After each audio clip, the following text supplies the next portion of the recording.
इस स्थान को गंगा सागर इसलिए कहा जाता है क्योंकि यहाँ पर गंगा सागर में आकर मिलती हैं। इसके साथ ही यहाँ कपिल मुनि का आश्रम भी है। हिंदू धर्म के ग्रंथों के हिसाब से भगवान विष्णु धरती पर कपिल मुनि के रूप में अवतरित हुए थे। वहीं पर भगवान विष्णु ने अपना आश्रम बनाया और तपस्या में लीन हो गए।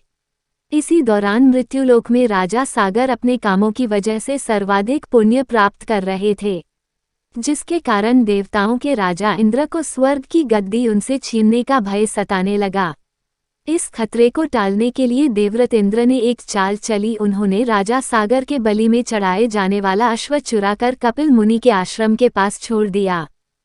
राजा सागर ने अपने 60,000 पुत्रों को उस अश्व को ढूंढकर वापस लाने का आदेश दिया। राजा सागर के पुत्रों को यज्ञ का अश्व कपिल मुनि के आश्रम के पास मिला तो उन्होंने अश्व को चोरी करने का आरोप कपिल मुनि पर लगाया। देवव्रत इंद्र की इस चाल से अनजान कपिल मुनि इस झूठे आरोप से क्रोधित हो गए और उन्होंने राजा सागर के सभी पुत्रों को अपने क्रोध की अग्नि से भस्म कर दिया। जब कपिल मुनि को असल बात पता चली तो वह अपना श्राप वापस तो नहीं ले सकते थे, इसलिए उन्होंने राजा सागर को उनके पुत्रों को मोक्ष दिलाने का उपाय बताया।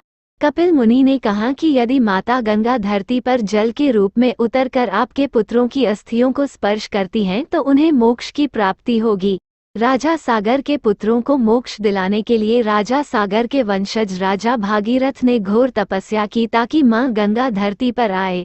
भागीरथ के तप से प्रसन्न होकर देवी गंगा धरती पर उतरी और उनके स्पर्श से राजा सागर के पुत्रों को मोक्ष की प्राप्ति हुई।